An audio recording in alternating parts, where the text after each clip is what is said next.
communauté sache que l'heure est déjà là.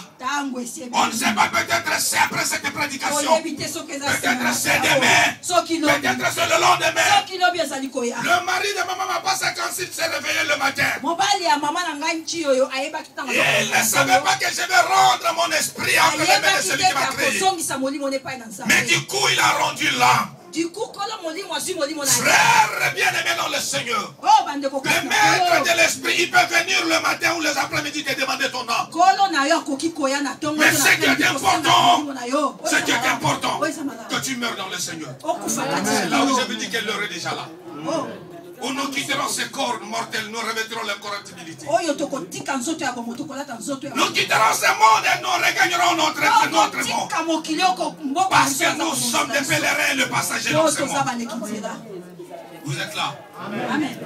Jésus qui savait que son heure était venue de passer ce monde au Père, de regagner sa position initiale, son trône de gloire. Il appelait ceux qui étaient à côté de lui. Il appelait les 12. Parce que la Bible dit qu'il les aimait. Il a pris un bassin dont il versa de l'eau et il a pris son linge parce qu'il portait ça. C'est pas, il a pris pas son manteau, mais il a pris son linge et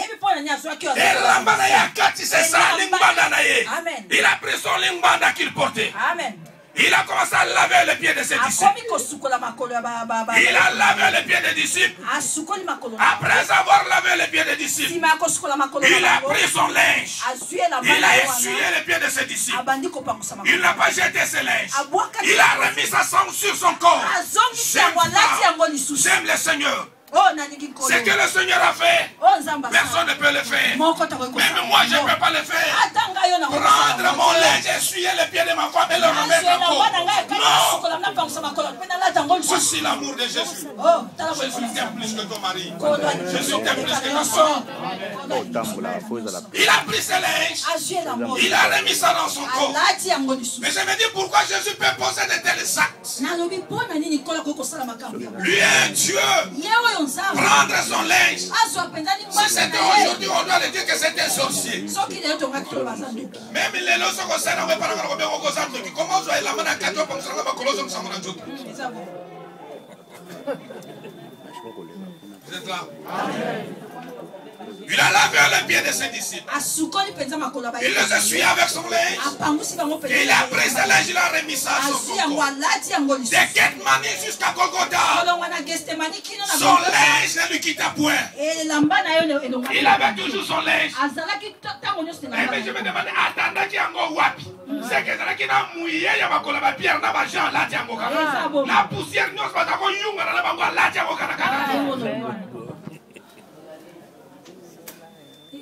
la logique des choses, c'est que la maison mouillée, il faut pas attendre. Mais Jésus a dit, la pierre, la poussière à Gethsemane, tout. Jésus a porté ça. J'aime ça. Jésus t'aime. Même si tu manques, Jésus t'aime. Même dans les séjours du monde, Jésus t'aime. Il t'aimera toujours. Voilà, nous avons tout l'intérêt d'aimer Jésus. Parce que si Jésus te dit que je t'aime, les vivants, ils t'aiment. Même si tu meurs, ils t'aiment. Il s'est même dans le séjour de mort. Il a fait sa preuve à Lazare. Il aimait Lazare. Quand Lazare était mort, Jésus est venu. Même dans le séjour de mort, Jésus a exprimé son amour. Et l'amour de Jésus nous donne la vie. Vous êtes là? Amen, amen. Il a pris un linge. C'est ici où j'attire l'attention de beaucoup de gens. Attention avec les églises au bassin. Attention avec les églises au bassin.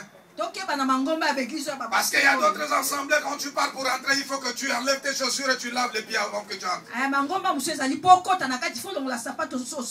Quand Jésus faisait toutes ces choses, il lavait les pieds des disciples, il leur rendrait propre, il leur consacrait, il leur rendrait propre pour le service.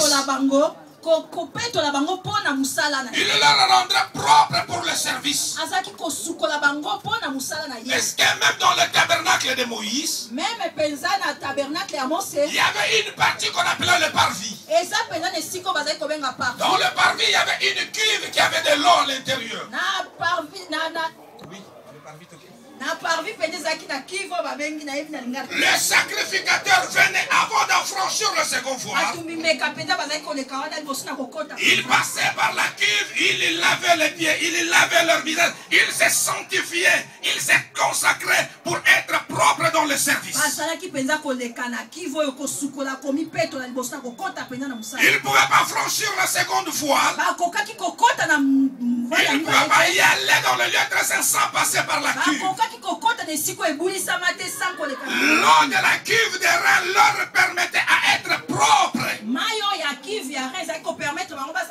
Mais quand le Seigneur Jésus-Christ est venu, il a dit à ses disciples que vous n'avez plus besoin de passer par la cuve de rein. Parce que la cuve de rein qui était dans le tabernacle de Moïse, oh là là, cet tabernacle a pris la chair. Cette cuve de rein a pris la chair. Vous êtes purs à cause de la parole que je vous ai annoncée. Si il s'est sanctifié par la cuve de rein, c'est pas tranquille comme il peut être dans la cuve de rein. Nous, on ne peut pas aller en Israël pour aller se purifier dans la cuve de rein. Parce qu'on n'a pas de sous. Et cette cuve de rein aujourd'hui, cela n'existe plus. Jésus-Christ est le véritable cuve de rein. Il est venu, il a dit je suis l'eau. Et vous êtes purs à cause de la parole que je vous ai annoncée. Notre sanctification, pour être propre, on n'a plus besoin de prendre des bassins de mettre là. Mais c'est juste d'écouter la parole de Dieu. La parole de Dieu, c'est l'eau qui nous sanctifie. Vous êtes là? Amen. Il a pris ses linges, il a remis dans son corps. Il est là jusqu'à Golgotha. Son linge ne lui quitta point. Vous savez pourquoi? Parce qu'à l'intérieur de cette linge s'est trouvée la vie de ses disciples. Il ne pouvait pas abandonner ça. Il ne pouvait pas jeter ça. Parce que les mouillés des pieds des gens de Pierre et André et tous les disciples étaient là. Jésus gardait ça jalousement. Il a remis ça sur son corps. Et de là jusqu'à Golgotha, son linge ne lui quitta point. Écoutez dans le chapitre 20.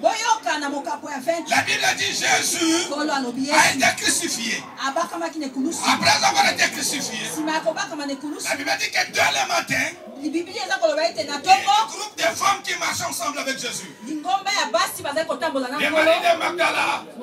Marie de Magdala, elle se rassemble avec ses compagnons, ses collègues. Ils ont pris du présent. Elles ont parti voir la tombe de Jésus. La Bible dit, dès le matin, quand il faisait encore obscur, elle s'est rendue au sépulcre. Elles ont vu que la pierre qui était devant la tombe de Jésus était enroulée. Elles ont dit on a enlevé le corps du Seigneur. Cependant, elle oubliait que le Seigneur disait que je vais mourir et après 3 jours je ressusciterai. La Bible dit elles se sont retournées. Elles ont couru vers Pierre. Elles sont venues devant Pierre. Et l'autre disciple que Jésus aimait beaucoup. Et l'autre disciple. C'est l'autre disciple là, il s'appelle Jean. C'est Jean qui a écrit le livre de l'Apocalypse. C'est lui le dernier apôtre qui était resté vivant.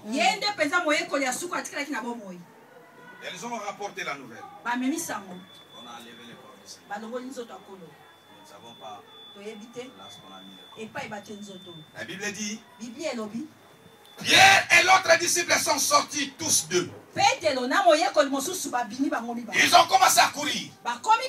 C'est ici où le frère Paul dit que ceux qui courent dans les stades courent tous deux.